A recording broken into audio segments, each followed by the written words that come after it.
Hello, hello. Oh my goodness, I think I'm gonna have to put my glasses on. I can hardly see anything. I've been wearing them all day. Like normally if I wake up in the morning and I don't put them on right away, I'm good, but I've been wearing them all day. But I need to clean them. So, welcome to my Tuesday night wine and chit chat live stream. I thought it was just going to be chit chat for a few minutes because I couldn't get the wine bottle open, but we got her. We got her open. Um, it has been a week, let me tell you. Well, tail end of last week, over the weekend, and the beginning of this week has just been a whirlwind. Um, there's been a lot going on. I have some personal stuff going on with my family, and I dedicated a lot of time to that over the weekend when I wasn't working, which took a lot out of me physically and emotionally. And then I have been trying really hard not to catastrophize because there's been a little bit of hiccup with my DBT program and my insurance, and I'm hoping that that all gets straightened out. Apparently, this whole time they've been billing my old insurance, and I just a nightmare. And I think I got it straightened out, and then I called again today, and they still have my old insurance on file even after we went over all of this on Friday. And the only issue is like it's just going to be such a headache because it's about DBT in my program. It's about $2,000 a month. And I've been in the program for just over 3 months now. So I owe a chunk of money. And any past services that have been rendered are going to automatically be denied. And then my provider has to appeal it, which he said, I will do it. He said, I'll do anything that needs to be done. Like it'll get done. But it's just, I just don't understand. Like there's just a lack of communication with the billing department. And then I found out yesterday that my insurance is changing as of December to a completely different carrier. And I've been trying to make phone calls to find out if DBT is covered under this new plan, but I have not gotten any answers yet. So I'm just trying to stay positive and not catastrophize and utilize the skills that I've learned so far, check the facts.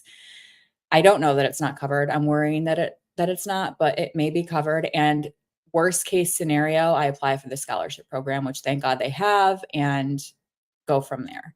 So I have to just use radical acceptance, and it is what it is.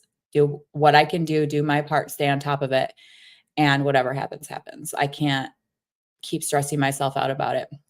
I actually almost didn't even go to DBT yesterday because the weekend was so emotionally taxing and physically taxing. Like my back hurt so bad Sunday night.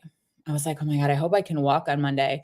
And I had made the decision in my head that I was going to take a week off from DBT, which people do from time to time. And so I normally get up at 7:30 in the morning, and I had set my alarm for 9. I said, I'm going to get up with enough time to call and tell them I'm not coming. And then I got up and I read that email about my insurance changing, and something just clicked in my head and I was like, no, you need to go. So one of the main reasons that I didn't want to go, besides the fact that I was incredibly emotionally and physically taxed, was that this is the first week that I could not do my homework. I literally could not do it. I worked on it with my therapist. I couldn't think of, I'll go over what it is, but I just couldn't do it. And I was so like embarrassed about it that I was like, I can't go. I can't go, you know?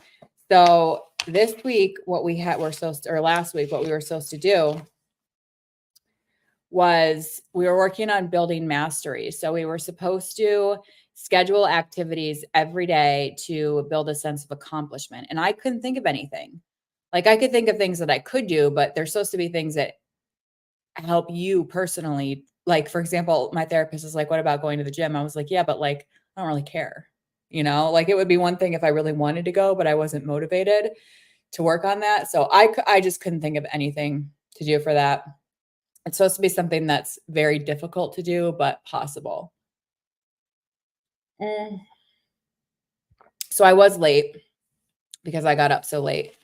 And I had explained everything to my provider, and he's like, I'm so glad you came. He was like, you really did. He's like, you problem solved through this whole thing. He was like, anybody with everything that's gone on in the last 4 or 5 days, he said, anybody would be stressed out.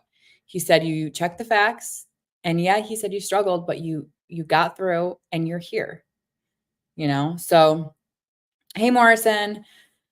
So, this is our last week of emotional regulation. Monday was, with the exception of going over our homework. So now we're working on CMAP, which is an acronym. And what CMAP is supposed to do is sort of help us to reduce our vulnerabilities, because those vulnerabilities make us really susceptible to being an emotion mind. So CMAP stands for sleep, eat, exercise, mindful, avoid drugs and alcohol, and physical health. So our homework is to, and then there's this whole section on like sleep hygiene protocol and like all this stuff that we all already know. You're not supposed to have TVs in your bedroom. You're not supposed to hang out in your bedroom when you're not sleeping, which is all stuff I already do. I don't have a problem sleeping once I get in there. My problem is procrastinating and going to bed. Once I get into bed, I'm fine. Like I can sleep just fine, for the most part. So anyway, we have to work on 2 behaviors sort of under CMAP where we can reduce our vulnerability. So for me, I'm choosing procrastinating, going to bed, and exercising. And so I have to work on those 2 things this week. And then we go back into mindfulness. Like I said, in between every module, we do mindfulness, because the module of mindfulness, because that's only a 2-week module. It's very short. As I said, we do a mindfulness activity every group, but the actual module is 2 weeks. And then once we finish that, then we start distress tolerance. So the other thing that happened this weekend is that my car died again. After all this, after we thought we had finally like figured out whatever the issue was, my car died again. And there's that. So tonight, I went to my first town board meeting. Actually, I think it was like a planning board meeting. And the only reason that I went is because my mom is big into that stuff. And she usually does it like virtually, but for some reason she wanted to be there tonight. And I could see like my stepdad was like, I got a lot to do. And he's like, virtual is really cool. Wouldn't you much rather do it virtually? And my mom was like, I'll go. If you want to go, I'll go with you.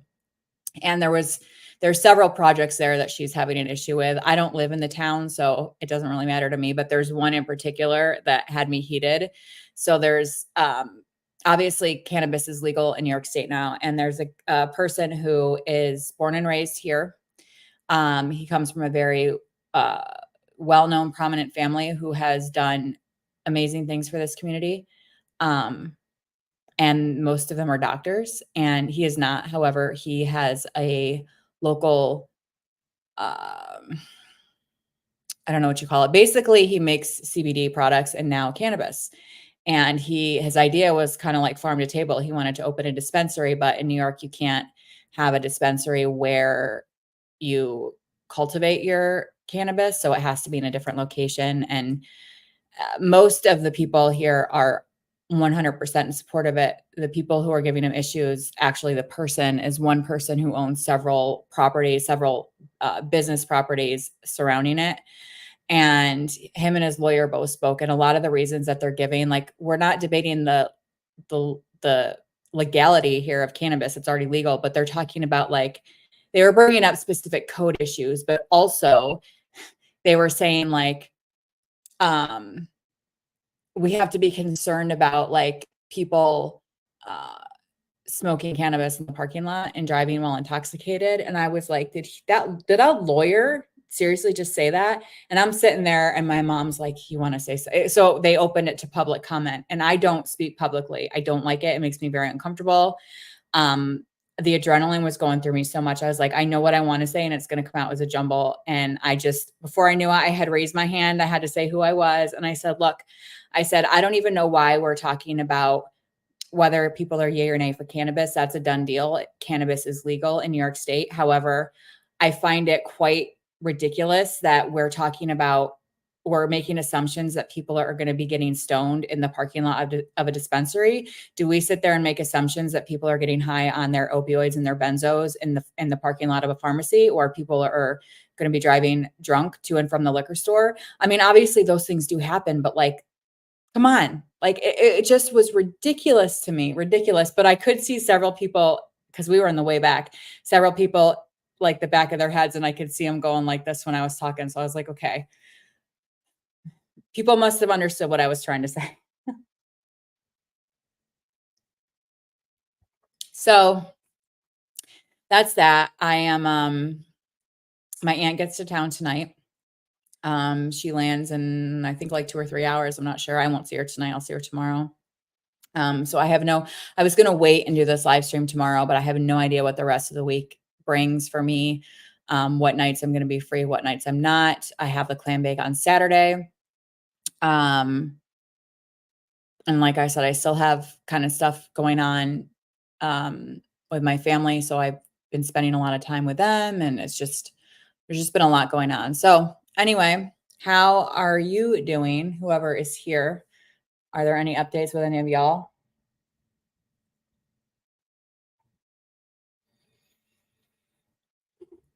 I'll tell you, I'm personally laying off the cannabis gummies for a little while because, as I've said countless times, you never know how they're going to hit you. Because I've been using the same bag of gummies for probably a year now because I haven't taken them that often. Just took one like, was it 2 weeks ago? Fine. Fine.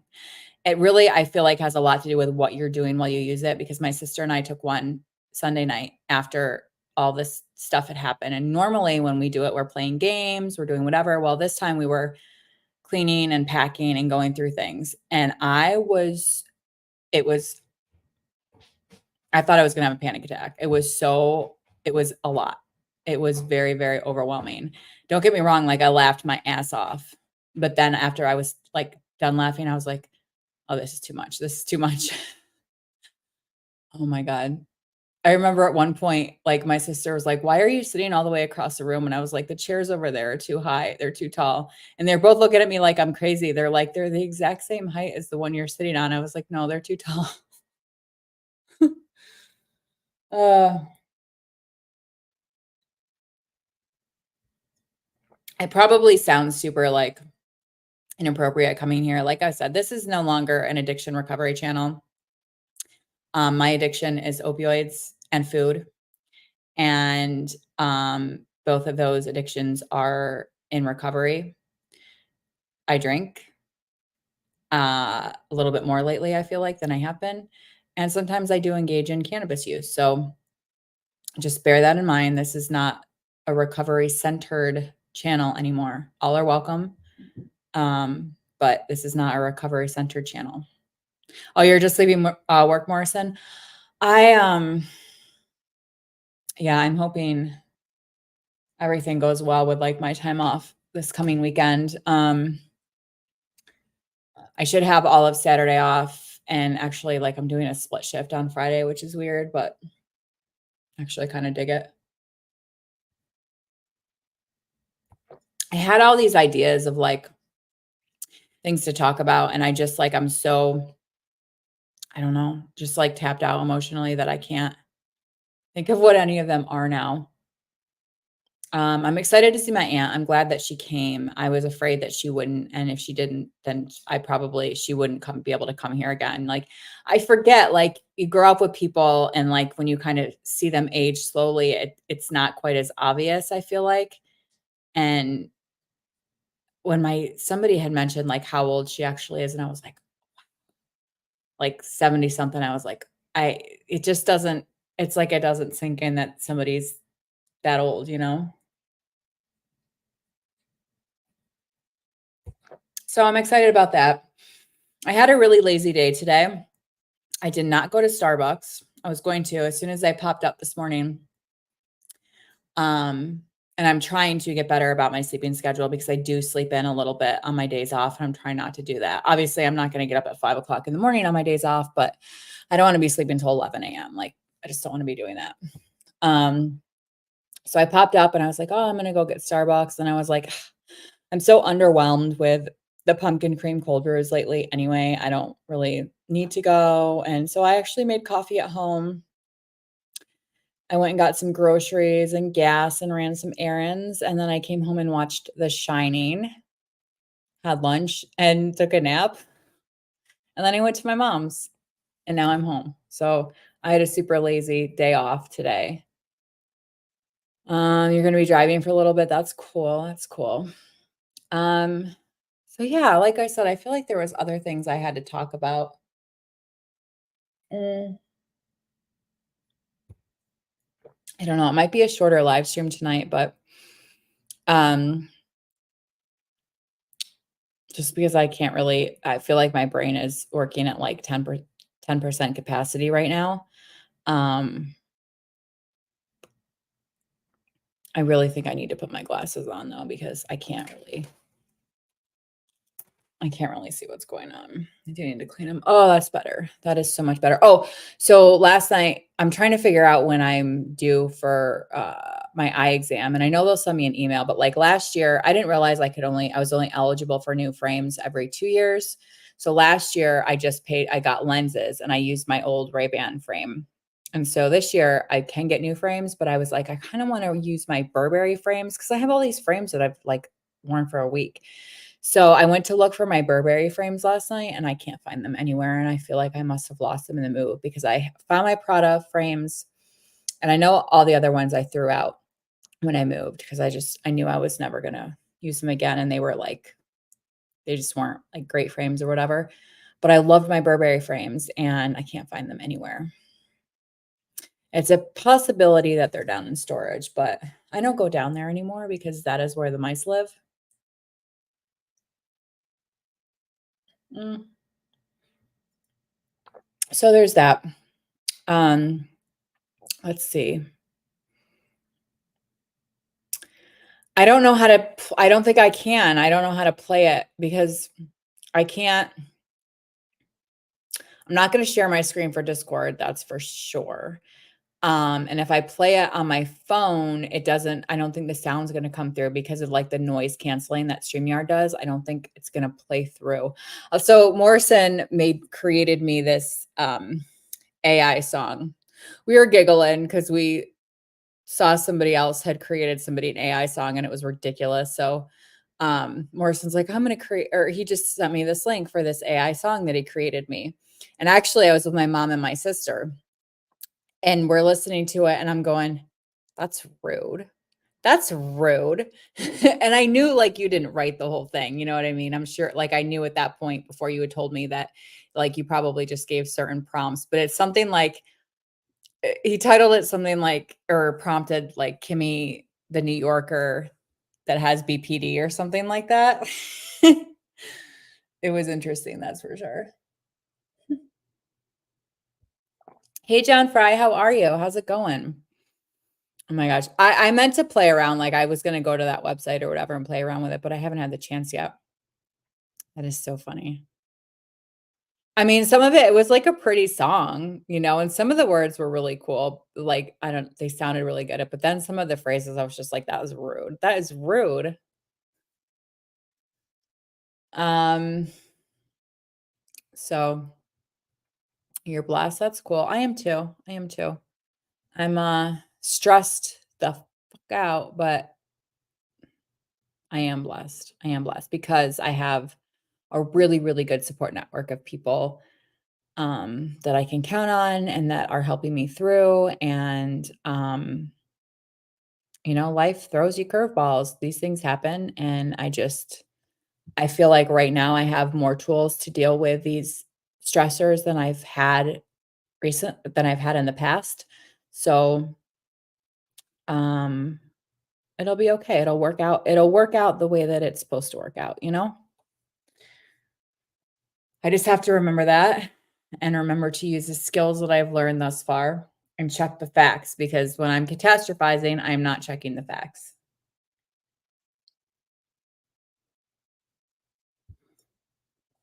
Um, I almost got kicked out of one of the BPD support groups today. And the annoying thing is I don't even know which comment specifically got reported or got me in trouble because it doesn't say. But let me see if I can see what the admin said. Um, uh, so where is it? I don't even know if I can find it. Oh, here it is. Oh, yeah. So my comment, I don't know the post that it was originally on, which I probably wouldn't read anyway, but my comment was, stop using your BPD diagnosis as an excuse for shitty behavior. It isn't. And the note from the admins, first of all, the rule that was violated was no bullying. I don't really think that's bullying. But the note from the admins was try to be kinder and more supportive. But what pissed me off about this, and I can understand that from a lot of support groups, a lot of support groups are all about like, it's like, oh, we're all victims and blah, blah, blah. And let's all feel sorry for each other. And woe is me. Like, I get that. But this group is not supposed to be about that. This is supposed to be like about real support, which sometimes isn't pretty. You know, sometimes real support means being told what you might not want to hear. So, I'm very stressed too. I think all of us are too. I don't have any wine, but drinking a Keystone. I do remember you liking your Keystones, John. I almost was like, mm. I debated having wine tonight. I did go and buy it earlier today. I don't get intoxicated off of a bottle of wine. Like it's when I say a bottle, it's a small bottle. It's over there. It's like I said, it's like 2 big glasses. But I still feel like the next day a little bit like dehydrated and just like a little bit blah, not like hungover or nothing like that. But um I kind of debated it because I know like being the clam bake this weekend that I'm going to be drinking then too, but I'll probably just have like a couple beers because it's I think they have like keg beer which is included in your clam bake ticket. And if you get anything else, you have to go in the bar and get it, which I probably won't do. So, oh, Blue Moon. Yeah. Like I said, we have a family friend and she just loves Blue Moon. If she's going to drink beer, that's what she drinks. I don't think I've tried a Blue Moon since I was in my early 20s. I enjoy beer. I really do. Um, Taste wise, I probably enjoy it more than wine. It just makes me feel so full and blah, you know? Wine makes me feel not the best the next day. Like I said, I feel like vodka is like the sort of in between. Like I feel fine. Again, I'm not talking about getting intoxicated. I'm talking about having a couple of drinks where I feel fine the next day. I don't feel dehydrated. I don't feel yucky. I don't feel full or bloated or anything like that. So, but mm, I kind of I told you guys like I go in these phases where like my interests kind of change. They always kind of alternate between the same things, but they change. And so sometimes I'll be super obsessed with like technology and like phones and smartwatches and tablets and then I lose interest in that and I move on to the next thing and I always kind of like vacillate between the same kind of things. And so today I was watching videos about the new Apple Watch Ultra, I think it is. And like I have an Apple Watch, but I didn't even realize how old it is. It's a Series 5 Apple Watch. So now they're on the Series 10. So it's quite old. However, it works just fine. And I don't use it enough to that's the thing. Like I hardly ever wear it because I forget there was a specific reason why I didn't like wearing it because I didn't get a sound notification for something that I felt like I needed a sound notification for because it just makes your wrist vibrate. Um, but there are a lot of things about the Apple Watch that I love. I've never been a watch wearer. I've never been like a bracelet wearer. But I love the idea. I love like the aesthetic of it, I guess. Um, so today I was like, should I go get an Apple Watch Ultra? And then I was like, no, that's a lot of freaking money to spend on something that you're probably going to wear for a week. I was like, just go get a new band for my Apple Watch. You know what I mean? Because I can get a new band for like $10 and that'll be kind of like having a new watch. So I was going to go do that. And then I decided not to. I actually need to charge my watch. I have all of these like techie products that I never use. Like I can't tell you the last time that I've used my iPad Pro. It's long dead. It needs to be charged. I use my iPad mini, my old iPad mini every night because that's how I go to sleep at night. I use that. That's right next to my bed because I use it for listening to stuff when I fall asleep. And the reason that I use that iPad is because I still have the iPhone 14, so it still has the lightning cable, which is also what my iPad mini has. Now, when I upgrade my iPhone, I will get rid of my iPad mini and start using my iPad Pro to listen to stuff in bed at night because that'll be using the same charger. They're both USB-Cs. So, I think I have a pretty high tolerance to alcohol, especially for my younger days. So mine has gone completely the opposite. I used to have a ridiculously high tolerance. This was when I was bigger. This was also when I was on like meds up the yin yang, which I'm not on anymore. I could drink with the best of them. Like everybody else is falling over drunk, and I'm like, seriously. I am completely the opposite of that now since I've had weight loss surgery. Primarily, my metabolism has changed a lot. I metabolize alcohol very, very quickly, which means I get drunk very fast and then I get sober very fast. So I do have to be careful of that. I enjoy a couple of White Russians. I feel like I've tried a White Russian once and I was like, that is sweet, sweet, sweet, sweet. And now it would put me into probably a hypoglycemic coma. But it does sound good. I used to back in the day before I like cared. I used to drink a lot of Sex on the Beaches. Let's see what else. Alabama Slammers, Long Island iced teas. But I feel like my go-to was always vodka cran. Um, Blue Moon, I haven't had one in a couple of years, but I enjoy the taste of Blue Moon. White Russians are bomb.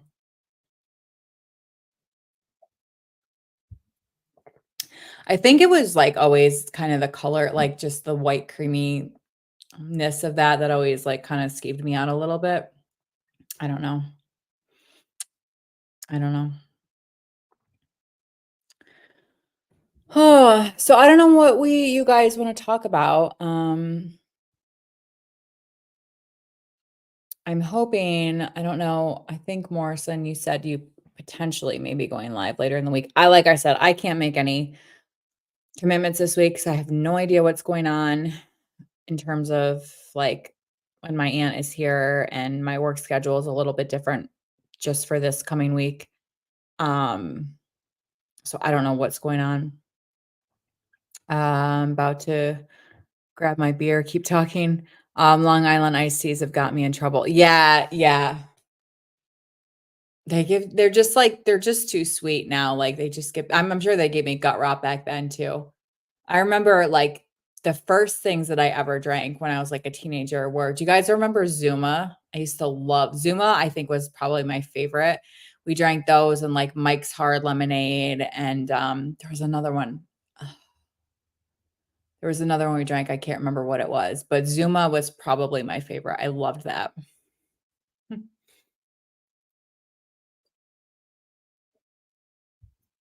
I feel a little bit anxious tonight, for some reason.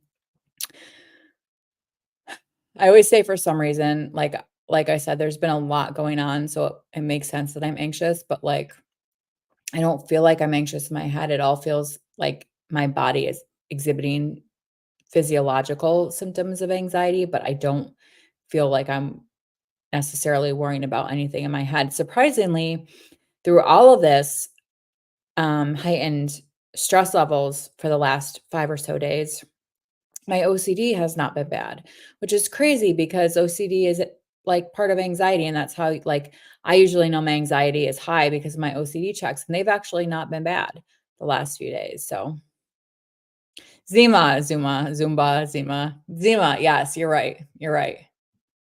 I can remember exactly what those taste like too. Oh my God, they were sweet. So sweet. Oh, they were so good. I think that's the first thing I ever got drunk off of was Zima.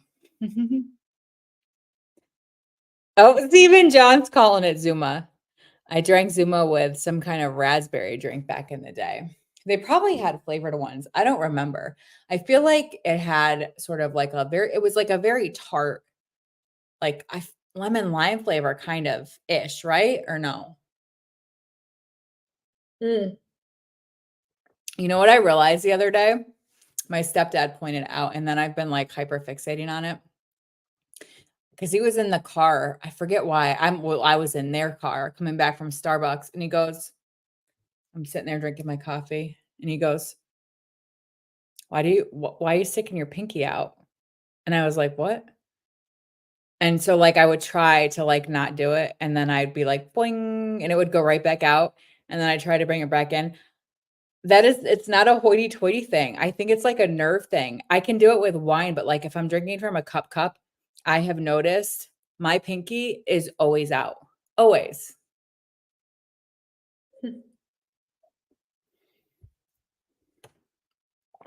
But, oh, man, I'm hungry. Um, I have these egg bites in my fridge from Costco that need to be eaten within, like, the next, I think, 4 days, or they need to be thrown out, and I've not even opened them yet, and I think there's 8, so there's, I think, 4 servings in there, and they're just, egg bites, so it's eggs, Gouda, and bacon, and they're really good, and they're I think there's, like, 100 and maybe there's 240, I can't remember how many calories, but just really good macros. You just pop 2 of them in the microwave, and they're so good, but I need to hurry up and eat them, and I'm thinking, "What am I gonna eat later when I feel like eating?" I think I'll probably have egg bites because they need to be eaten. Well, Joe Schmo, welcome back. Pinky out was a ton of class. Well, he said something like hoity-toity when he saw me doing that, and I was like, "No, like, I'm literally not doing it intentionally. I cannot help it. I try, like, purposely to keep it in, and then next thing I know, it's, like, going back out again. I don't know why. I really don't. The first time I got drunk was Purple Passion, which was Grape Crush and Everclear. Oh my goodness, Everclear. Okay, I can talk, pop my beer.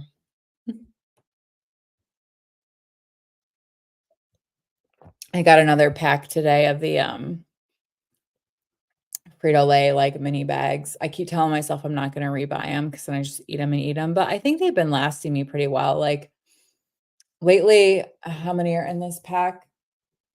18, and they last me, like, 7 days, so, like, a little more than 2 bags a day, and they're, like I said, they're the little, like, little snack size bags, so, sup, Joe Schmo, welcome back, yo. Well, it's fun until I started puking my guts out, oh my god. Yeah, yeah. I haven't thrown up from drinking in many, many years. Toward the tail end of when I was going out to the bar, and this was when I was doing shots and drinking liquor all night, like, I did some pretty, like, messed up things, like, embarrassing things, and the next day I woke up and I was like, for example, one morning I woke up and I was like, "Why are all my drawers were all out of my dresser and all the clothes were emptied out of them?" And I was like, "What the hell?" Um, I don't drink like that anymore, not at all. Oh, you started it, what diet is that, Morrison? Joe Schmo says, "Pinky means you have unsuppressible class." Well, thank you. Thank you. That's rough, John. How you doing, bro? Wait, I think this was a long time ago, or unless you're just asking, like, how he's doing right now.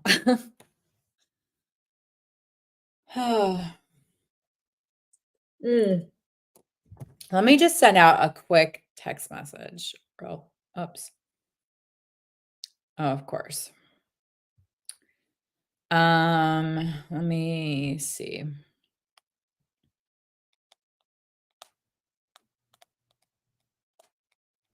Right. Uh, uh, uh. John says he's gained 20 pounds in the last 10 months. My wife told me I can't gain any more weight. Oh no. I don't I don't like that. I don't like that. Somebody else dictating your weight. I understand, like, if you don't want to gain any more weight. Um, do you know why, John? Is it, not to get, like, personal, but is it medication? Is it just eating habits? Y'all know I lost a lot of weight after I had weight loss surgery, maintained it for a long time, and then got off Suboxone, got on Lexapro, gained 55 pounds, and it was a nightmare to get it off. I was counting calories, counting macros. I eventually did low carb, and it wasn't until I got off of the Lexapro and had been off of it for, I don't even know. See, my, like, um, concept of time is always a little bit off, but I feel like I had been off Lexapro for about 6 months before the weight started dropping off. And I'm really sorry. I didn't realize how much of a glare there is with my glasses, but I can't see. Um, I'm doing factor meals, keto. They're good AF and help me with my portion size. Oh, you know what? I've heard of them. I don't know anything about them, but I've heard of that brand. That's cool. That's the thing about nutrition. Like people are so like dead set about what works and what doesn't. And I don't think that it's black and white. I think different things work for different people. For example, and depending on the factors, like when I was on, so many people talk about how antidepressants, SSRIs specifically, do not cause weight gain unless you eat more because they do affect your appetite. But I was not eating any more on Lexapro than I was eating any other time. They affected my metabolism. I don't care what you say, they affected my metabolism because I got off of the Lexapro and the weight fell off. Literally within a few months, I lost 60 pounds. Um, but what the only thing that I have found that works for me is intermittent fasting. I was doing low carb for a while. I am not now. I'm eating whatever carbs I want to eat, but and I'm not even doing it strictly. Like my eating window is not strict. I just try to wait as long as I can to eat. You know, on work days, I don't eat until after 4 p.m. And on days off, it might like today, I think I ate at noon or 1 maybe. But that's what's worked for me. I've gained 50 pounds since getting off subs. Yeah, yeah. It sucks. I stopped smoking weed and started eating instead. That's interesting to me because one of the reasons that I don't use cannabis as often is because of how hungry it makes me, you know? I feel like yeah, I feel like I eat way more when I'm on cannabis. Even trying to use the THC to THCV products, which are supposed to counteract the munchies, yeah, that doesn't work. That's like me, bro. I quit subs and got a major appetite. My problem is portion size. Yeah, my problem was snacking.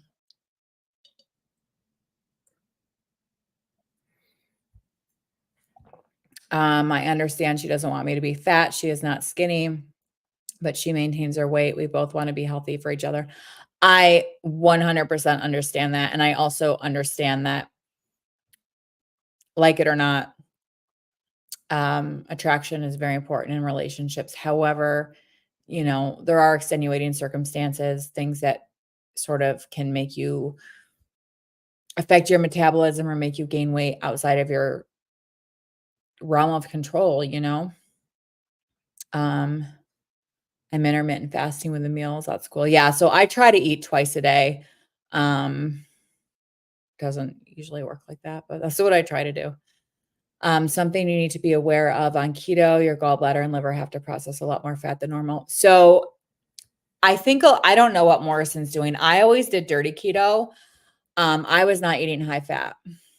I was eating normal fat content, which keto is typically low carb, high fat. I did low carb, high protein, but I didn't watch my fat. Honestly, I never even looked at the fat content. Since my original weight loss, I don't look at fat content. Now I look at calories, sugar, and carbs. But yeah, for sure. Um, and anybody who loses a substantial amount of weight, especially quickly, you're more than likely going to have some kind of gallbladder issues. I am full of gallstones. Luckily for me, my common bile duct has never been um blocked, but for me it's opposite. Yeah. Yeah, Joe, I'm not on strict keto, but I have my blood work done religiously at this point. Yeah. I used to smoke weed all the time. I don't usually smoke. I don't know why, because I feel like it's more controllable. I just don't like smoking anymore. I don't like anything about it. I don't like the smell. I just don't like it. But I feel like it's more controllable to an extent. You feel the effects right away and you stop when you've had too much. It's a little bit harder to do that with a gummy. Um, I've been using, like, this one brand of gummy, I love it, I've been using it for a while, and I feel like once you get to the bottom of the bag is when you because I didn't I say that before, Morrison? Like, one night, I remember many, many, many eons ago, we were on Discord, and I was so high, I was like I didn't like it, and I was like, "I always use these gummies, I wonder if it's because 'cause I'm to the bottom of the bag." Well, that was the case this time, like, we're at the bottom of the bag. Um, Slow Morrison, good deal, just keep tabs on it, be aware of significant abnormal test results. Yep. I appreciate it, Joe. I work in an urgent care, so work with nurse practitioners that watch my shit. I never had a problem with weight. I weighted 170 from the time I was 21 until last year, 52. Yeah, see, I've always struggled with my weight my whole life. Food was my first addiction. Um, and for the first time in my life, I feel like I have a healthy relationship with food. And food is a really hard addiction to deal with because you can't give up food. You can't abstain from food. But I finally feel like I have a healthier relationship with food where I can eat right now, at least I can eat what I want in moderation. To an extent, sugar is the big thing. I do have like I have the sugar that I know I can have, but like if I go to like for example, I went to a birthday party a couple weeks ago and they were having ice cream cake and I wouldn't even have a bite. I was like, "Nope, can't, thanks." But I know that sometimes I can have like a Nutella biscuit and be okay or. So Morrison, good deal, all the best. Now I'm 190. Yeah. Yeah, I get that. One night you got so high, I laughed my ass off at you while you covered yourself with blankets. I don't remember that, but I just remember I was like, "I don't like this."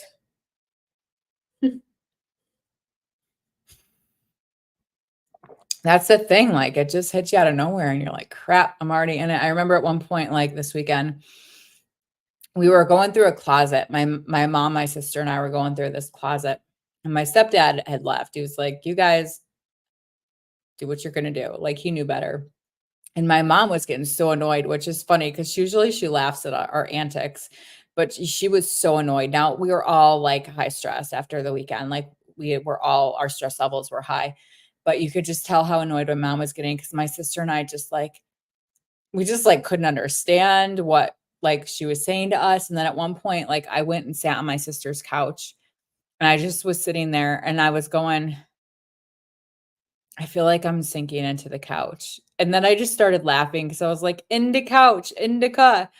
And I was laughing, and my sister comes in and she's like, "I need you. You have to come back. I need you." And I was like, "I can't. I can't." I was like, I'm so stoned. I can't move." Oh,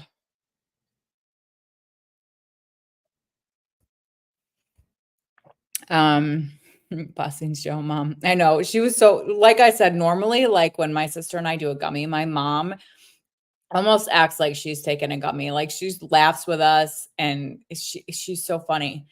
But this particular night, she was getting so irritated with us, so irritated. I remember at one point I kept feeling my legs and I was like, what did I say? Something like, "My legs feel really greasy or oily or something." And then I go, "Oh god." I don't even remember what I said, but in my head at the time, it made so much sense. And I remember like my mom and sister both looked at me like I just talked nonsense, but I was like, never mind. It's not even funny anymore. But um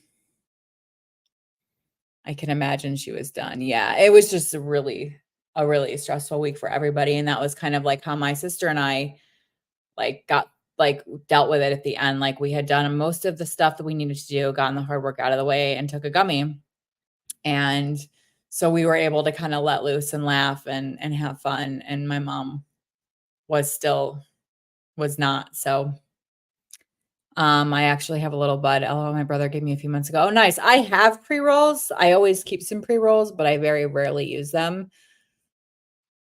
I have pre-rolls, I have tincture, I have it it's probably expired, probably need to throw it away. I have 2 gummies left. Like I said, the bag of gummies, I think there was 10 gummies in the bag, and I feel like I probably got it maybe like 6 months ago, I'm not sure. Kimmy's Playhouse food addiction was such a mind F in my past relationships because I love to cook.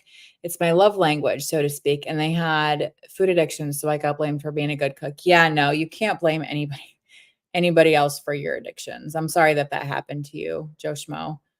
Um, it's really hard. It's really hard with food addictions 'cause it's like one of the few addictions that you cannot abstain from.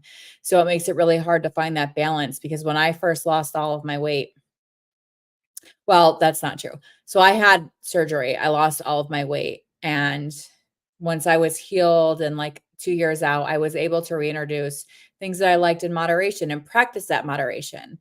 But then when I gained the weight, when I got off of Suboxone and on Lexapro and I gained that 55 pounds, then I started like going to the opposite end of the spectrum. Like I can't have any carbs, like religiously counting my calories and starting to weigh my food. And it just got really obsessive and weighing myself constantly. And it's really, really hard to deal with food addiction. I'm so thankful that I feel like as of right now, anyway, it's under control and I can have chips and cookies and burger. Like I had a cheeseburger for dinner tonight and just eat those things in moderation and find what works for me and stick to it. So, but I love food. I love food. It's so good. I actually forgot I had it until now. I would never like I think my dad tried to give me like a gummy, I don't know, within the last year. And I was like, "Oh, where'd you get this?" And he's like, "Oh, so and so made it." And I was like, "Nope, nope. Unless it comes from a dispensary, I ain't touching it because I'm too paranoid. I don't know what's in it." Damn, Joe, that's being between a rock and a hard place. Yeah, it really is. Nobody should ever blame you for their addictions, Joe Schmo, ever. You know?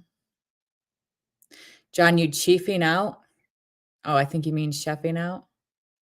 Wait, chiefing out? What do you mean? Brother John? What? I don't know what that means. Oh, Rob always had a one hitter. He's like, "Want to hit the one hitter?" I was like, "No, what? I don't even understand what the point of a one hitter is." Who are you laughing at, John? Food addiction can be scurry AF and can get out of control. Yeah. So I never struggled with, as far as I know, I never had like binge eating disorder. I don't really know what binge eating disorder entails. Like I ate a lot of food, but that's because like I was really big and I had room for a lot of food. But I don't ever remember like gorging myself to the point where, I mean, obviously everybody like eats a meal and you're like, "Oh, I ate too much." But I don't remember ever like gorging, and like being sick because I ate so much. Nothing was ever like that. I had food addiction, but I don't think it was ever like binge eating or anything like that. I just used food to cope. Food was my first coping mechanism. Um, I love our Father in heaven and King Jesus Christ. That's all that. Yeah, absolutely. And I'm so glad I'm glad you found what works for you, John, and your faith in the Lord. Um, so yeah.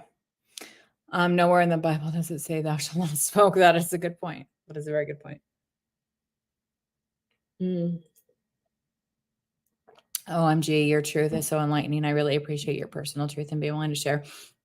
If you're talking to me, Joe Schmo, thank you very much. I do get accused a lot of being a little bit too harsh and which is true sometimes. 100%. It's true. Um, I don't always state my opinions as tactfully as I would like. I don't believe our relationship. Yeah. Yeah. Truism, the Storm Crow, welcome. Good to see you. I don't think I've seen you here before. Swaggers in with all the confidence. What you sipping on? I am drinking Riesling and I am about to refill my glass shortly. How are you doing, Truism? How did you find my channel, if I may ask? Is it possible that I showed up in like the feed, or were you already subscribed, or what? I'm just always curious. I don't get new people too often. Um, it was either eat the leftover hot wings in the refrigerator, or do a couple one hitters. Oh, I would have Well, I was gonna say, if you have a couple one hitters, you're gonna eat the wings, but you said you don't get the munchies like that. If I had the munchies, I'd be eating everything in my apartment, which isn't much. I literally have my egg bites and I have some rotisserie chicken and some little multi-grain sandwich thins, which is pretty much it. I have some chips and stuff, but good call, good call. Yeah. I know. That's the one thing I'm like, "Ugh, I'm hungry. I want good food." And Lord knows I don't need any more hot wings. I had chicken wings yesterday, buffalo wings, actually. Cheers, everyone. Yes, cheers. Joe Schmo, yes, I was talking to you, and harsh truth is needed sometimes. I'll never judge anyone for being too honest. Yeah, I get that. Sometimes I'm a little too insensitive, and I don't always consider people's feelings when I am being real. And that's something that I'm working on. I'm trying to get better about being more validating to people's emotions, which sounds very foreign to me, but I'm working on it. Recommended, I think. Salud. Yes, salud. Let me actually refill my glass. Give me 2 seconds.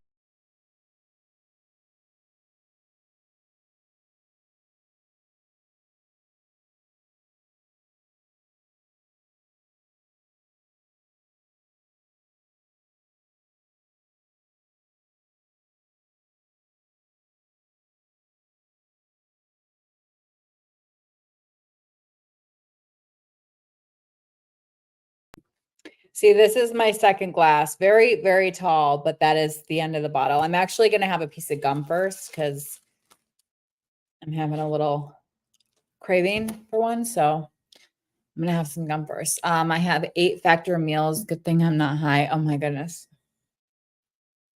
I kind of like for a while was looking into like HelloFresh and Blue Apron, and I was like, I don't think it's worth it. Like you can literally go buy the exact same thing at the grocery store for way cheaper. Um, I need to get back into like my more healthy meal prepping, but there was such a like long period of time I feel like where I ate that same like meal of eggs and potatoes and cheese and Brussels sprouts that I'm just like I can't do it anymore, you know. Um, are you Canadian truism?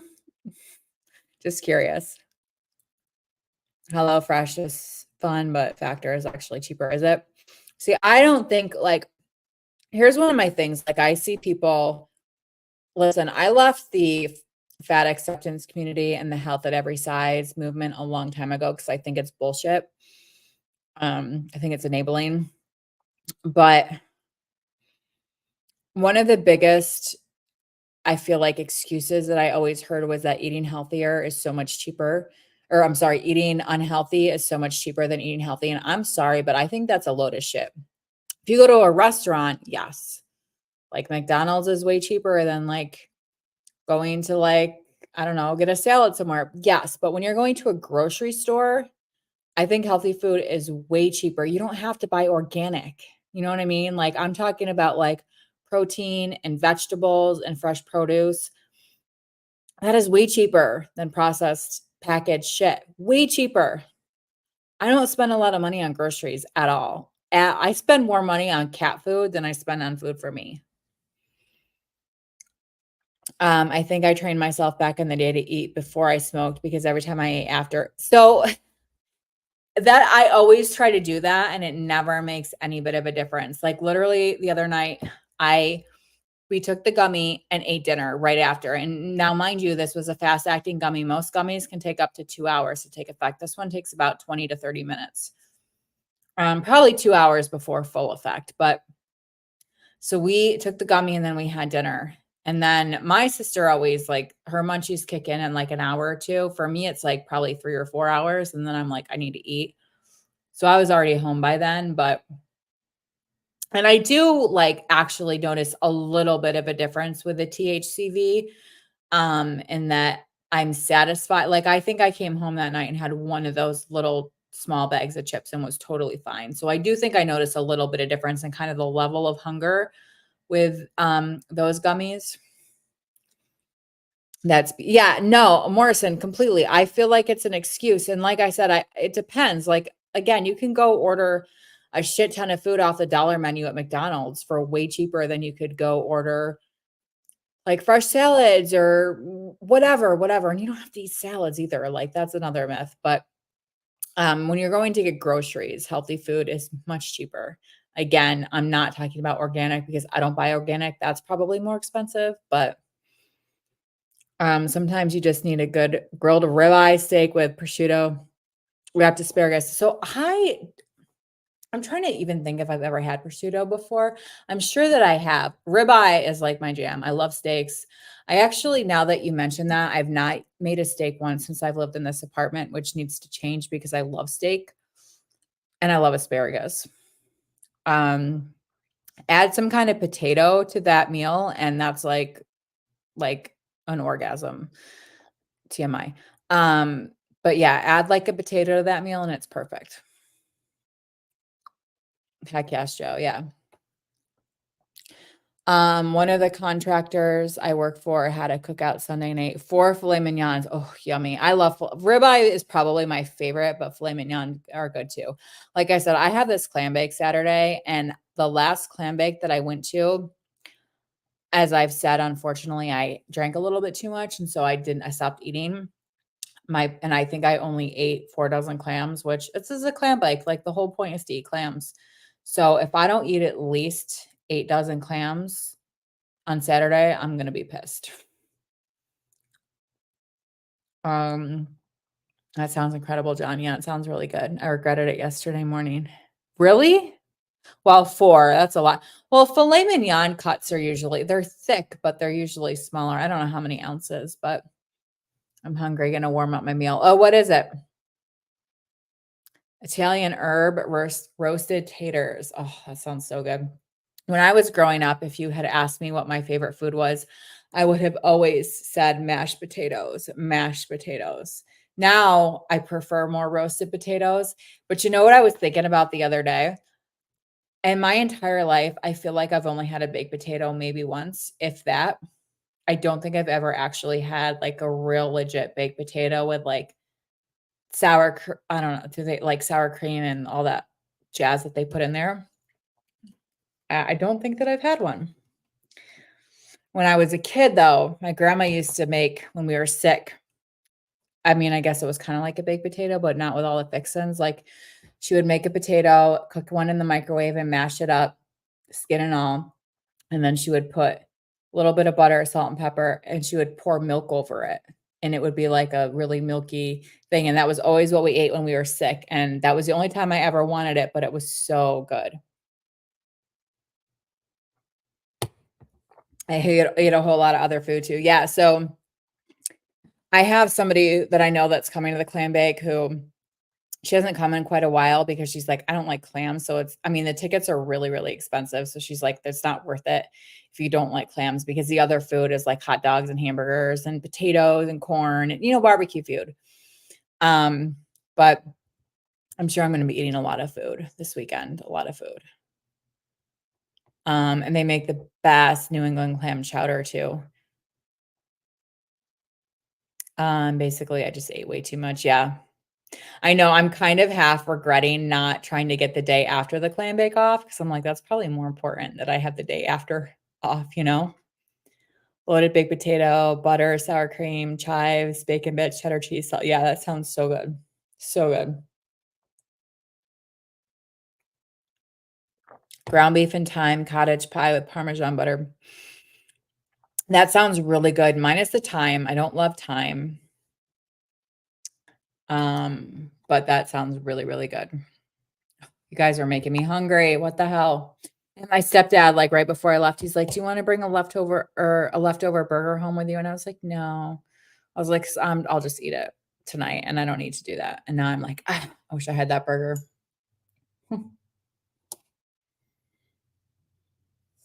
I'm still craving a grilled cheese and steak burrito from Taco Bell.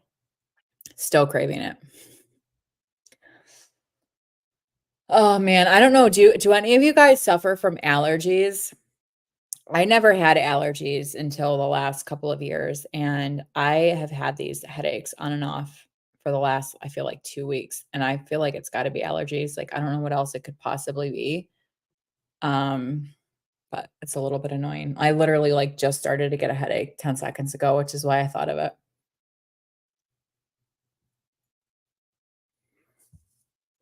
I was supposed to work yesterday, but I didn't. LOL, that's one of the benefits I have working for myself. Oh yeah, that's cool. I did work yesterday. Um, I think tomorrow, well, my aunt comes to town tonight, so I have no idea what's going on tomorrow, and it's her birthday, so I don't know if we're gonna go to lunch or go to dinner.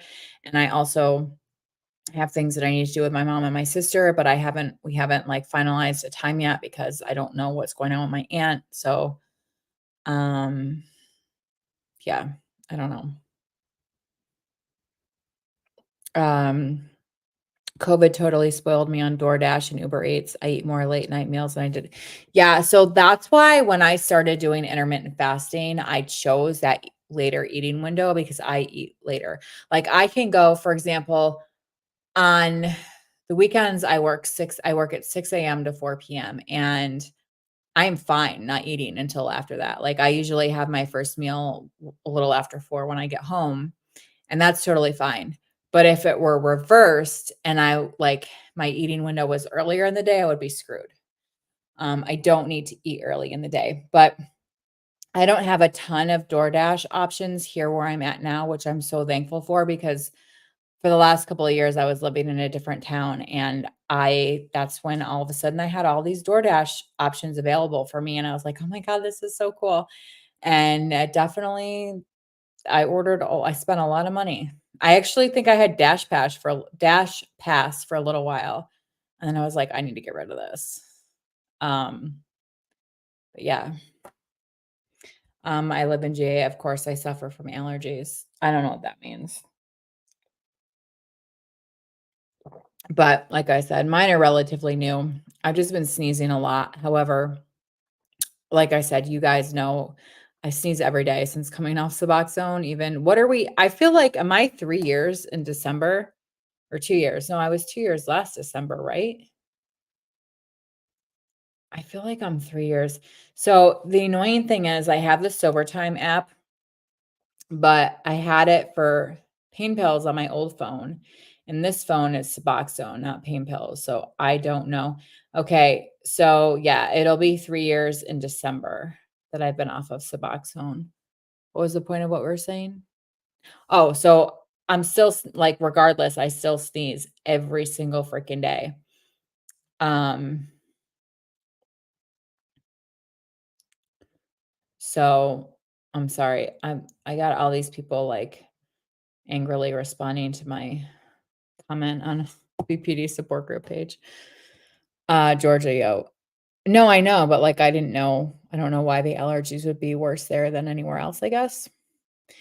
I had allergies when I was younger. My doctor tried giving me allergy shots every week. My mom tried to make me take them, but my dad was like, "Why?" So when I got older, I grew out of it. Yeah, I mean, mine aren't bad enough to where I think, like I said, I think last year there may have been 1 or 2 occasions where I took like a Xyzal or, a Claritin or something like that. Mine aren't that bad. And I do like every once in a while, like I'll get sinus headaches. And the only way that I know that they're sinus headaches is because Tylenol will not work and it'll be days. And finally I'll be like, oh, that's why the Tylenol is not working. And then I'll go get like a sinus nasal spray and it's almost like instant relief. Um, my mouth is getting dry. If you have to ask, what is the point of what we were all saying? Wait, I'm so confused. Joe Schmo, I don't know what you mean by that comment.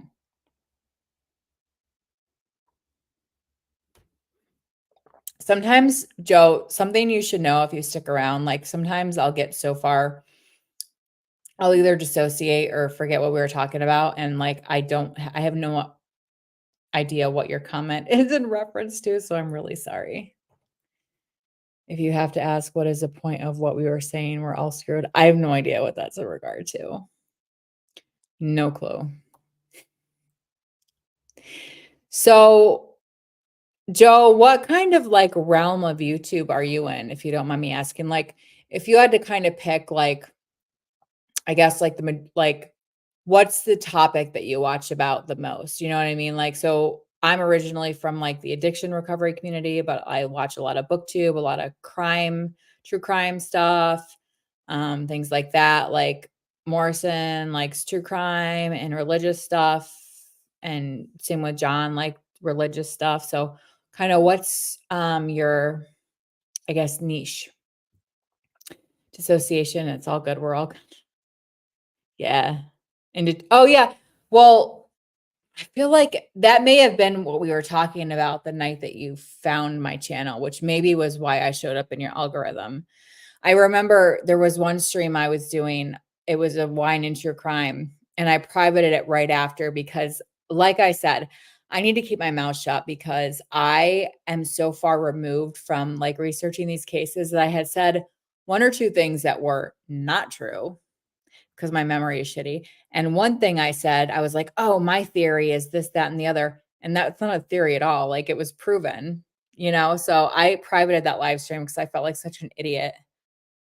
That's right. Okay. So that is the first time you came in my live stream. We were talking about the Delphi. Yes, you're right. You're right. Yep. Right. You went to the Richard Allen hearing. Yes. Okay. Yep.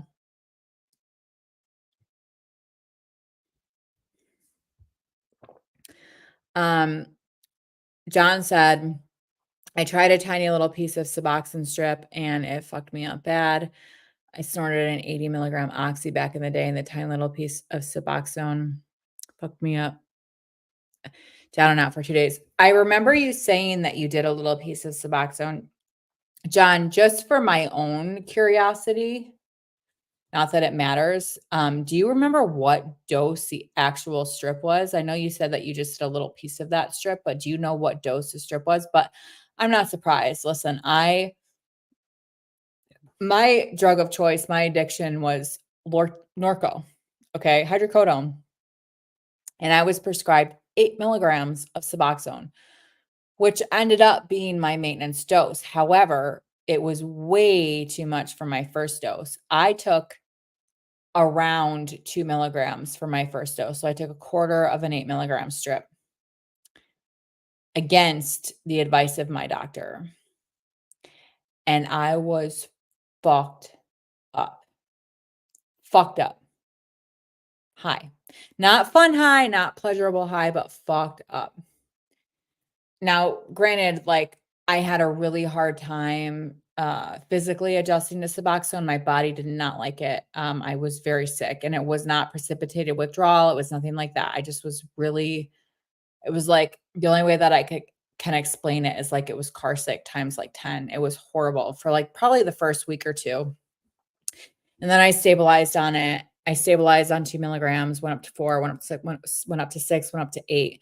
And 8 is where I maintained. 8 was where I didn't have cravings. And then I learned, well, you're going to have cravings. Like that's okay to have cravings. You have to learn how to fight those cravings without the medication. And that's where my opinion differs from many of the other people in the recovery community who are very much in support of Suboxone. And I'm not saying that I don't support Suboxone. I'm not saying that at all. There are people who are in life or death situations, especially with the fentanyl issues that we have, and that's their safest option. I'm not saying that at all. But uh there's some issues. There's some issues with Suboxone. And in my opinion, for me, it's not a lifetime medication because if it is, then you're not actually addressing the underlying cause of the addiction. You're just masking it. But that's my opinion. Not everybody feels that way. You know, like I said, I hear a lot of people in the addiction recovery community talking about how, oh, like I don't have, like I'm so happy I don't have opioid cravings and then blah blah blah, and I've learned how to fight them. And I'm like, no, like you don't have opioid cravings because you're on Suboxone. Like you haven't learned how to fight those cravings because you're literally on a drug that keeps you from having them, you know, which is fine. Like if that's what you want to do, that's fine. But let's call a spade, you know what I'm saying?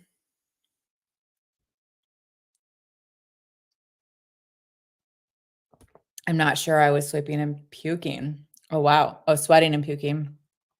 Yeah, Suboxone is no joke. It is no joke. Um,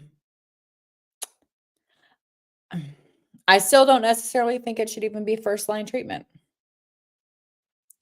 Controversial opinion, but it's my opinion. I think if you've failed other recovery modalities, then it should be looked at. But Suboxone has a lot of its own risks, and mm, Suboxone is problematic, you know?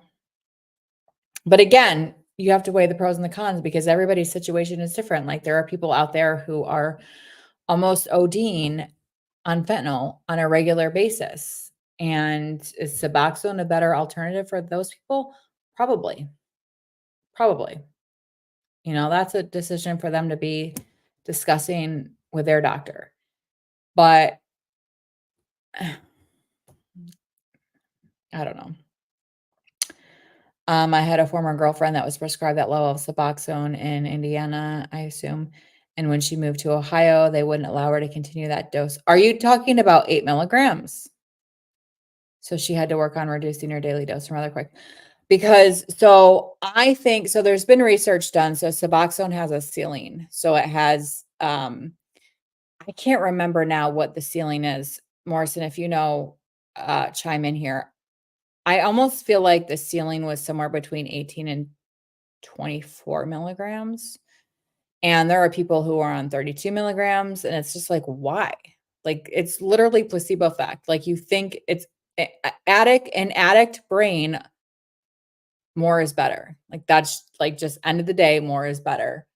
And with Suboxone, that's not the case at all. That is not the case at all. Suboxone is so powerful that's why when it's prescribed for pain relieving properties, it's in micrograms rather than milligrams because that's how strong it is. You know, when people taper, for example, like I jumped off of a half a milligram, which sounds like nothing, but it was a pretty hefty jump from what I've heard from a lot of other people, like who went way, way lower than half a milligram.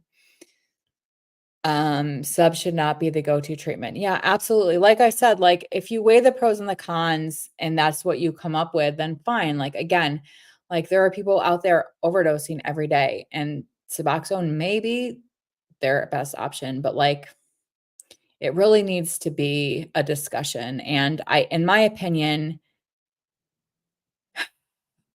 if you're content with taking it for the rest of your life, you're content with not addressing your addiction. And that's my opinion. It may not be correct, but that's my opinion. Like, you're not working on your addiction when you're not having to fight the cravings, you know?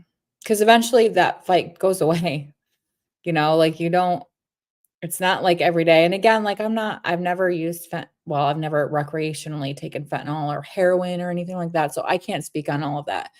But I can tell you, as somebody who is not on Suboxone anymore, I don't have cravings for opioids regularly. When I have cravings, it's to escape. It's to feel good. It's not necessarily specifically for opioids or anything like that. 8 milligrams reduced to 2 within. Okay, so here's the thing though, Joe Schmo, because Suboxone is so strong, it's actually so for those of us who have tapered, it's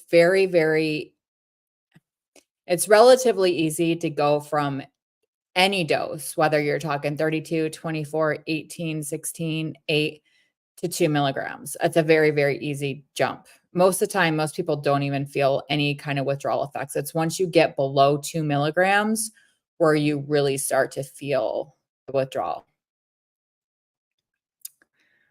Um, uh, where am I? All drugs are problematic, but what choice do people have? Right. And it is a personal decision, you know, but I don't want to get into this big debate, but I People just need to be their own advocates and do their own research. But I also understand that that's not always feasible when one is in the active throes of addiction. Like, you just want relief and you want it now, and I get that. I get that, and that's what happened to me. But when I was on the Suboxone and had done some work on myself, then I was able to rationally really kind of assess where I was at, and do I wanna be on this drug for my whole life? And, like, am I really in recovery because I don't have to work with, like, coping with cravings and things like that? And again, that's personal. I'm not saying that anybody else that is on Suboxone is not in recovery. Again, personal choice. I did not feel that I was in recovery when I was on Suboxone. I was not abusing it.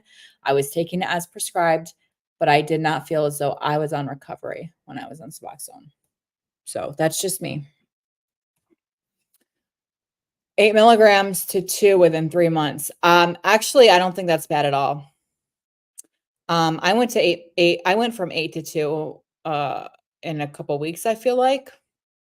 I didn't really go slower until I got to 2 milligrams and below. So, John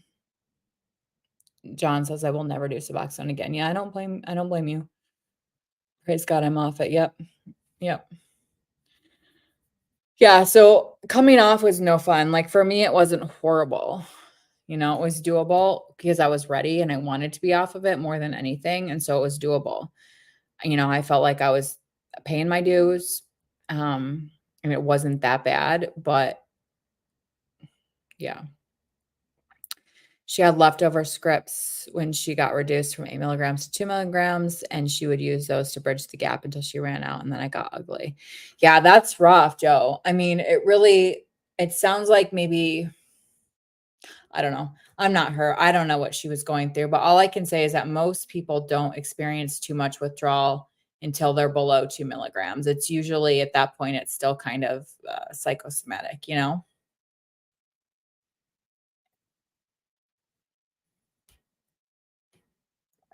Morrison said he went to 16 to 2 in one day. All glory to God. Yeah.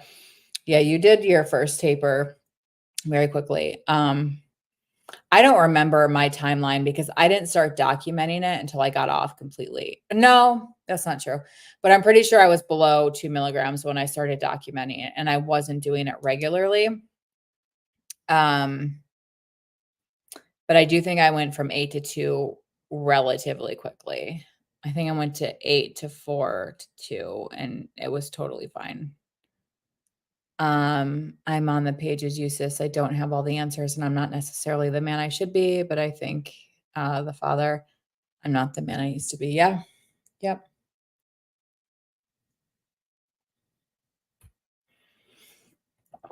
The self-assessment is huge. If you personally want to be a different person, not rely on that. That's a personal choice and it affects your loved ones and the ones that love you. Yeah, absolutely. And I get that everybody's different and not everybody thinks the way that I do. And some people weigh the pros and the cons, and they do feel that it's more beneficial for them to stay on Suboxone for the rest of their lives. And if that's what they think, then that's fine for them. But for me, I was never going to work on the root of my addiction while I was numb, while I couldn't cope with cravings because I wasn't having cravings or this, that, the other thing. And like I've said several times on this channel, I had been suppressing a lot of mental health issues like borderline personality disorder that I would have had no clue that I had if I had stayed on Suboxone, because Suboxone makes you numb to an extent. It really kind of, at least for me, kept me very, I was very content to just to be stagnant. Like, I didn't have ambitions and dreams and goals to better myself, to better my career, to better my living situation. Like, I didn't have all of these dreams. I'm not saying that I have crazy ones now or anything, but I'm just saying, like, I was very stagnant on Suboxone, stuck, you know? So, Joe says, Morrison, props, kudos, all love. Yep. Kimmy's withdrawal videos helped me get through to the other side. Oh, thank you, Morrison. I'm so glad to hear that because so many times I'm like, oh my God, I want to delete those videos so bad because there were days when I came on like in bed, sweaty, with like my hair all like gross and curly and not washed. And I was just like, uh, oh my God. But I do think that they can be helpful to people to say, hey, like you can get off the shit, man. You can get off of the shit if you want to. You know, you got to want to, but if you do, you can get off of it. It's not horrible. It sucks. It's not fun, but it's not horrible. Subs keep you comfortably numb. Yeah, absolutely. And like I deal with that a little bit anyway. Like if I'm not sort of emotionally overcharged, then I do struggle with numbness. Like that's part of like my mental health struggles, but Suboxone it did not help that whatsoever at all. Those vids are how I found you. They truly helped. I thought you found me. I thought you were on Kevin's channel and that's how you found me, right? Weren't you on Kevin's channel? Speaking of the devil, let's see if he's got any updates. Probably not. I think I forgot to check since last time I did a live stream. I'm still like, he said he was going to do another live stream when he got to, what did he say, 5K subs? And I'm like, bro, how are you going to get to 5K if you're not putting out videos? Let's see. Oh, yeah, there it is. Oh, wait, no. Oh, he answered another comment, but that wasn't the one. I don't even see it anymore. Oh, there it is. Yeah. Oh, wait, no. He plans to make a 4K sub live stream. Okay, 4K. That's a little bit more attainable. He's only like 800 subs away from 4K. But still, like, I don't know how easy that's going to be when you're not making content. But Kevin, we miss you. Damn it. I did to one hit slow mo. I'm pretty relaxed.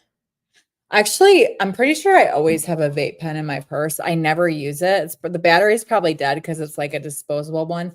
I think it does have a charger in it, but I so rarely use it. Where the hell is it? Oh my God, if it's not in here, I'm gonna freak because that means it fell out somewhere. Oh yeah. Yeah, I always carry that around in my purse, but I never ever use it. Battery's probably dead. I was on Kev's channel. I just mean I migrated to your channel and that was my introduction to you. Okay, yeah, cool. God, how long has it been now, Morrison? It's been over a year, right? Or no? So Morrison subs, you mean? No, he means Suboxone. Submissives, slaves, or subscribers?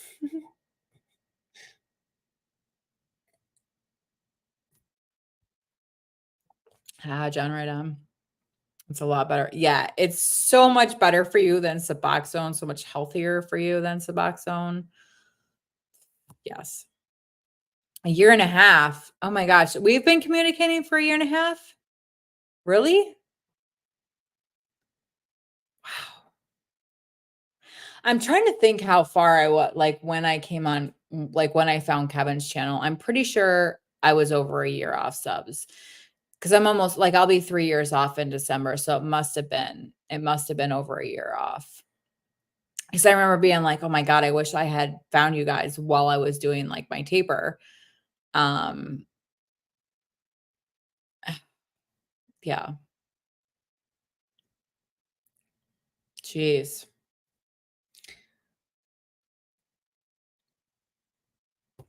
It makes me sad. It really does. I know I've talked about this like a million times, but I miss the community. Like I miss kind of the social aspect of the community. There are people that I miss specifically. There are people that I sure don't miss. Um, But I just I don't know, I wonder how people are doing. I don't know. Change always kind of brings about nostalgia for me, you know? I kind of felt like Kevin was always gonna be there. No matter where I like, my channel branched or what I decided to do, I kind of felt like Kevin was always gonna be there. Um, and he's not, and I'm sad. What was that? What was that? I don't know what that was. Did y'all hear that? Hey. Hang on one second. Give me 1 second.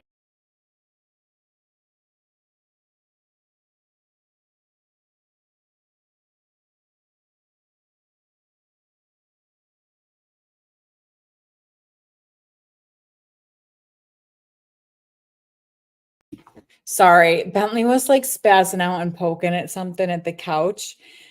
Like, he was poking at something on the blanket. I was like, "What the hell?" And you know where my mind went. Don't even say it because I'm trying not to make myself anxious, but false alarm. Suboxone, yeah. This is the first time I've smoked in a long time. Yeah, I wish that it's just like I hate smoking. It makes me cough, it makes my lungs hurt. Mm. But it's just so much more reliable than, gummies. A year and a half, wow. In December oh my god, December, you've been off subs 1 year. I found y'all during my taper. Holy crap. You came on my live stream. We did a group live stream on your first Suboxone taper. I can't believe that's been a year already. Gloria Michael, you know what? I know. I do too. I know. Um, Me too. Hopefully, at some point, maybe she'll stop in and say hi. If not, I totally understand, but me too. Did you hear it? Oh, good. Well, I kind of feel like she should have kept it on. Wait, what? Are you talking about your ex should have kept on Suboxone, Joe? I'm a little lost. I'm sorry. I think it was Bentley. Like, I think he spazzed and got up. I mean, there are people that live in the building, but like nobody was like, that's a very specific sound. So don't, Morrison, don't freak me out, especially like, thank God I've not been smoking and just drinking, but don't freak me out. You know how I get. I completely understand what you're saying. There may have been many people I thought would be in my life forever. Yeah, it doesn't work that way. I feel like, yeah,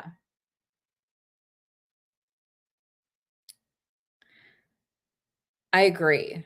I agree. I've looking back at like people that I've gotten close to and I'm not for whatever reason, I feel like I learned something from those relationships. So there was a purpose. Um, I don't it's not always up to me to understand what that purpose is, but I know that there was a purpose. So,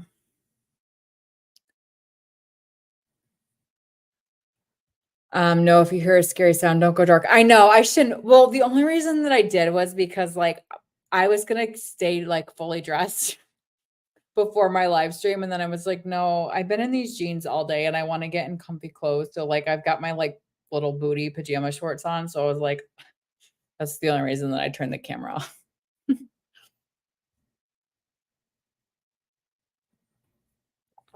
Um, I didn't hear shit, yo. All right. I had to get away from some of my best friends. Yeah, like I've set boundaries with people recently. Um, Sometimes it's not worth um keeping a relationship, friendship, whatever going. Sometimes it's not worth it. But when you go through everything and you check the facts, sometimes it is worth it, but sometimes you need to set boundaries or make changes. And that's what I've done with a oh, I forgot to turn my sound back on my phone after the town board meeting. We might have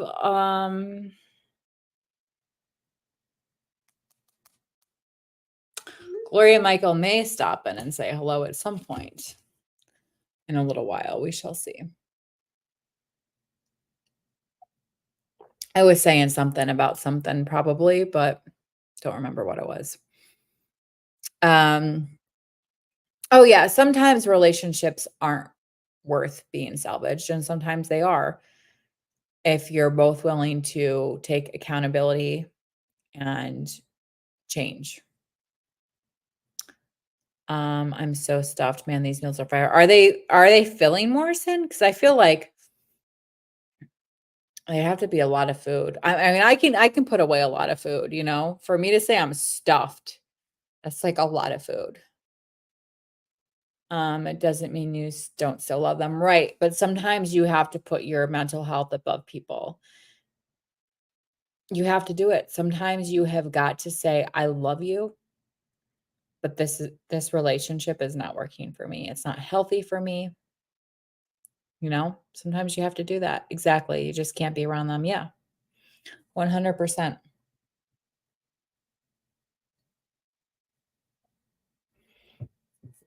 I've had a few people like that. One person in particular, and I still think about her.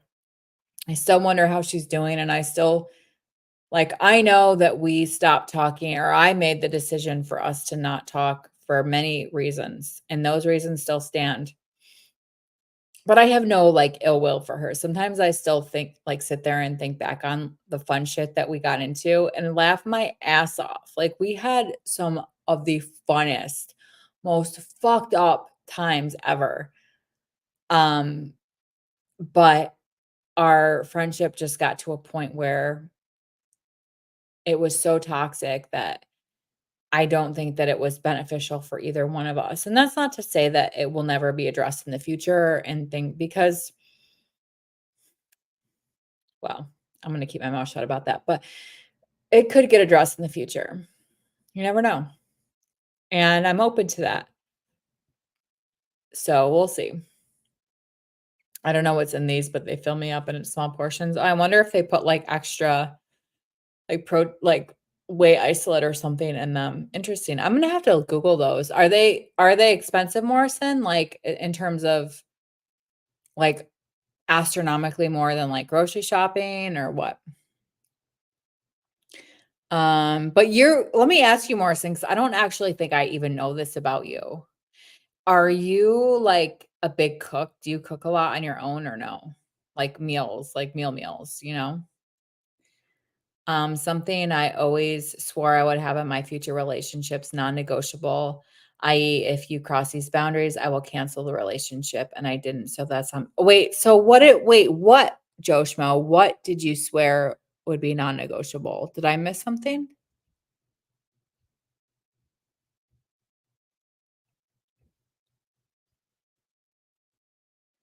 Can you guys hear that?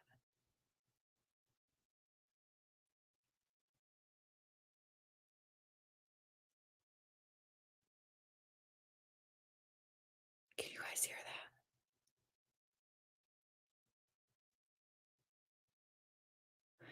I'm probably talking really loud. Nobody should be able to hear me though. I don't know. I don't like that noise. Yeah, so I don't know if I missed what you said.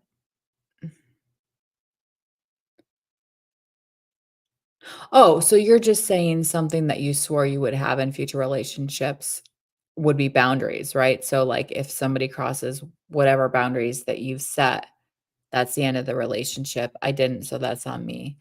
Yeah, I'm like very new to boundaries. Um, I've not dated a lot in my adult life because of um part of my borderline personality disorder is that I always have a favorite person or a fixated person and I like they're all consuming and I can't date somebody when I have somebody else that I'm up always obsessing over. So that's something that I'm working on and right now I'm just not dating until that's something that I can work on or get resolved, something like that. So I spent 130 for 2 meals a day. $130 a week, that's, like, probably 4 times the amount that I spend on groceries for healthy groceries. I don't spend that much at all. Yeah, that's a lot of money. What noise heard anyway, non-negotiable red flags. We all have our warning signs. Yeah, I got you, Joe. Whatever boundaries. Okay. I have never been a big cook until last summer. I went on chef mode, but I don't like how time-consuming cooking is for meal prep for a night off for fun. Yeah, I'll try. Yeah, so like that's usually why I do like usually on like Wednesdays or Thursdays, I'll make one really big meal. Obviously, it's just me, so it's different, but I'll make one really big meal, and that's lunch and dinner for like 3, 4, 5 nights, you know? So,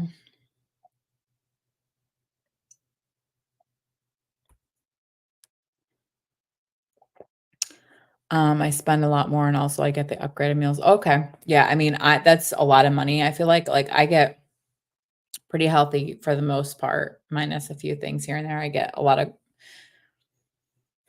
I'm trying to think what I would spend on groceries a week. Probably not even 50 bucks, honestly. I don't keep track, but John says, "Good night, everyone. Love you all. Gotta get up early." All right, John, thanks for stopping in. Good night. Thank you. Joe said, "I went to the local community college and I got my culinary certification after my divorce. I will always cherish that version of moving on." Oh, Joe, that's cool. My brother, I feel like he had also gotten his culinary certificate, but he's changed his career aspirations so much that um he's always used it, but not necessarily for like career gain or to for like income purposes, but I'm saving money with these meals and feeding just me because I'm alone. Okay, yeah. So that would be like spending a lot of money for me. Like, I mean, I could do it, but like I don't even spend a third of that on food. So actually, I'm gonna get something to munch on. Which kind do I want? Mm. I just grabbed whatever. Ruffles original. So I'm not even sure why I got those now, but I am hungry.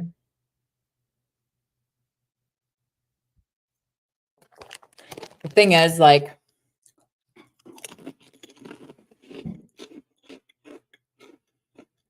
we don't have any options around here for food at night because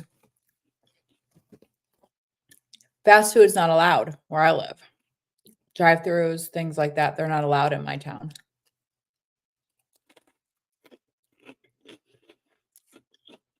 I like the Ruffles too. It's a variety pack, and I had the original ones, like the Lay's Classics with my chicken sandwich that I had for lunch today. I think Martin's sending me pictures of his food. I'm somebody where if I have a sandwich, I have to have chips with it. I have to. It's like I put them in the sandwich if I could, you know? Oh shit. That's a lot of food. Holy crap. That's a lot of food. Yeah. Wow.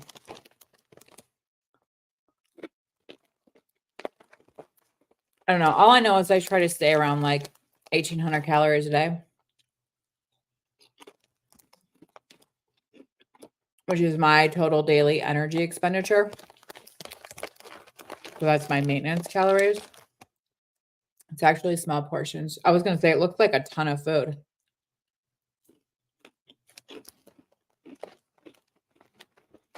Yeah, the variety pack came with the Lay's Classics, the Ruffles, regular Doritos, Cooler Ranch Doritos, Cheetos, and Fritos. Fritos are my favorite, and they have like the least amount in there. My lunch was 500 calories, dinner was 600. What was your breakfast?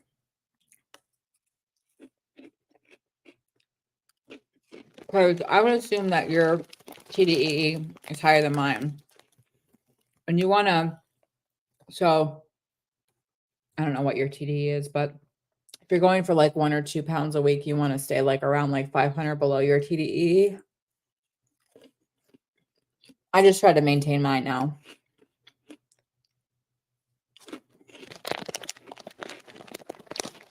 Yeah, but Morrison, that only gives you 1,100 calories for the day, which is going to fuck your metabolism and make it so that you're still not going to lose weight.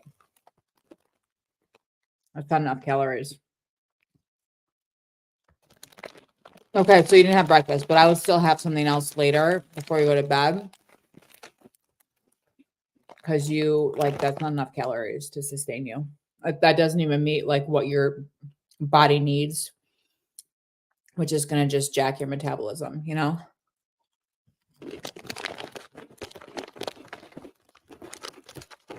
Like, starvation mode is a thing.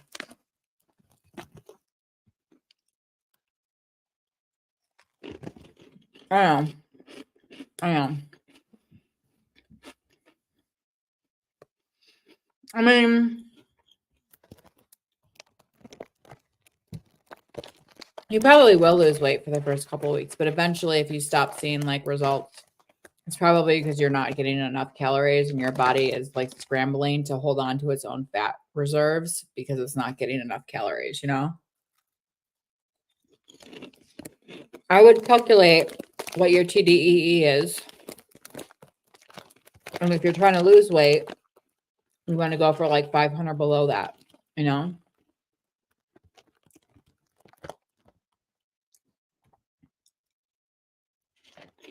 Depending on how much you want to lose or how fast you want to lose it.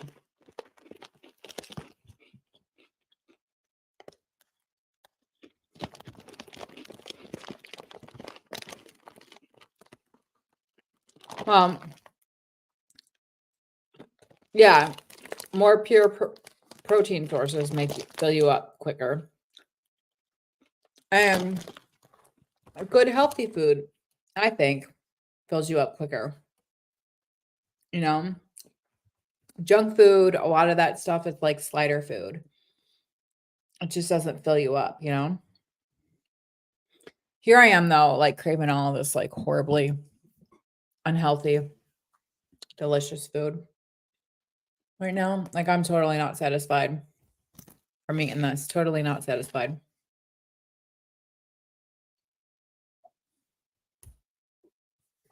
But I don't know, guys. I might wind this down in like a minute or two. We'll see. I'm kind of out of things to talk about. Does anybody have any ideas like going forward for like live streams or whatever?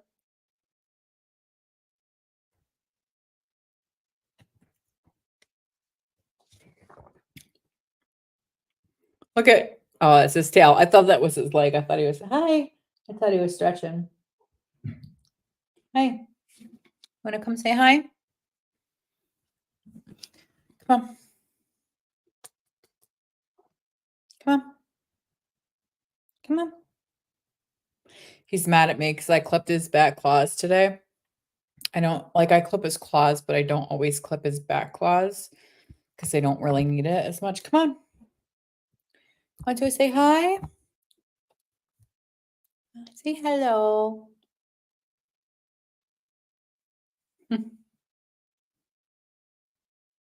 Hi, look. Hey. Won't look in the camera. AI song. Yeah, I don't know if I could do like a whole live stream about that. Like maybe if I was stoned or something, but I think I'd be like, this is dumb.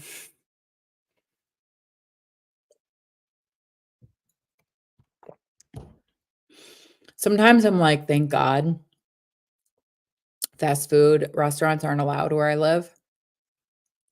And other times I'm like, fuck, I want Taco Bell so bad right now. Sup, Benny O? You know, Franklin's in laying on his chair.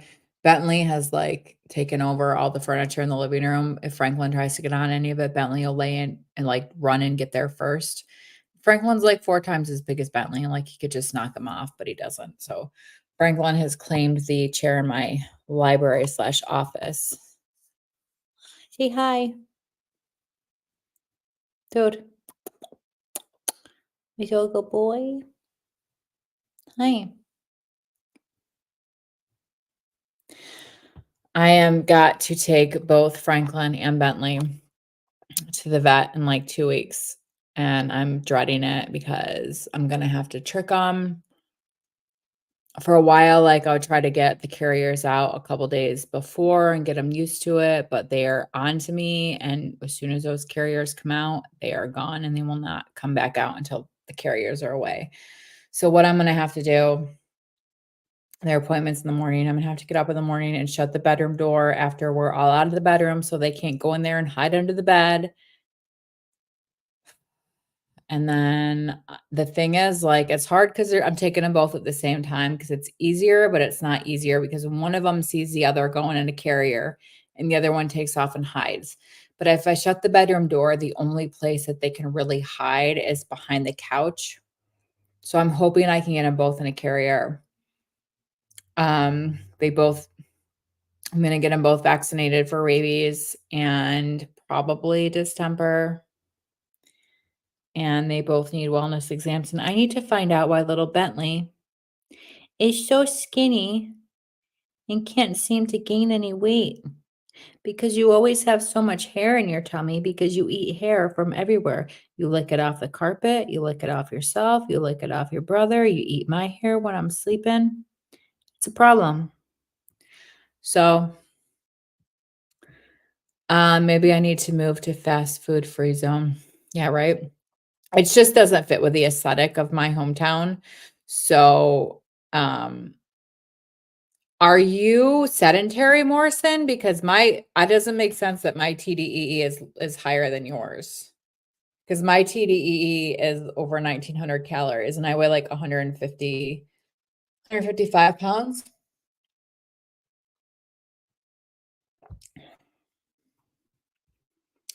And that's so well, it's 17 or 18 something if I write sedentary. When I write like moderate, that's when it goes up to like 19. But um that's interesting.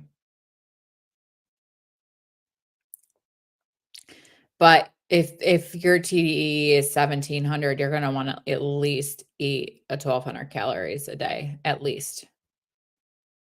I put that I wasn't gonna work out, right, so I put sedentary too, like, originally, because I was like, I don't wanna I don't know, but then, like, I was reading the description and I was like, I move like, I'm not going to the gym or doing any kinda, like, high impact anything, but I move a lot.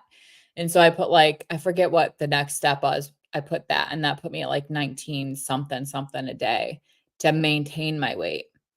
So, I'm surprised that yours is that low. Hmm. I feel like your TDE should be well over 2,000 just given I don't know. Maybe you're not. I don't even know your height, so maybe it's not. But all right, well, guys, I think I'm gonna wind it down here. I don't know if anybody has anything else to say, but I may, what time is it? 10:30. Yeah, I may make a sandwich. I may make a rotisserie chicken sandwich. Yeah, so that's kind of where I'm at, Morrison. Like I walk a lot at work. I'm up and down the stairs all the time. I'm walking all the time. So um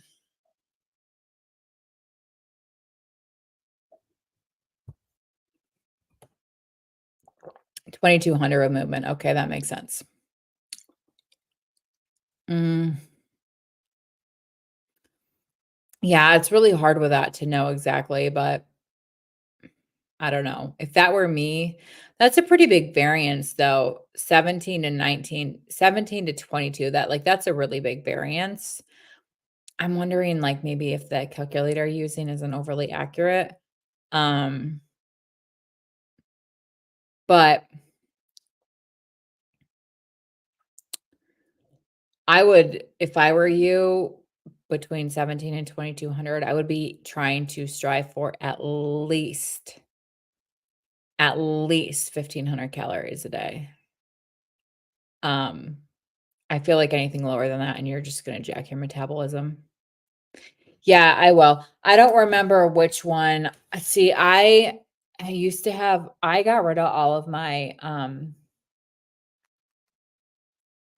nutrition apps because I was so obsessed that so I think I just used BMI Cruncher, which let me just calculate mine real quick now. Okay, so female, age is 39, weight as of last week was 158. So I always bounce up and down, up and down. All right, 5 feet, 5 inches. Technically, I'm almost 5'6", but so let's just say sedentary. Let's just say sedentary and see what it says. Wait a minute. You gave me a fucking ad, you asshole. Hey.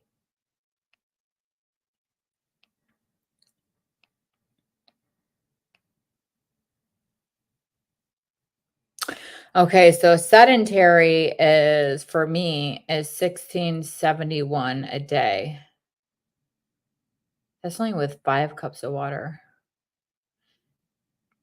Oh, never mind. Sorry. Okay, so what did I say?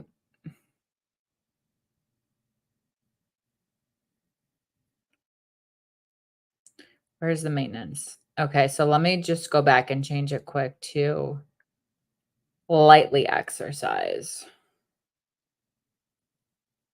I gotta re-enter this again. 39. What did I say? 158. Height 5 feet 5 inches. So lightly exercise gives me 1,950 calories a day.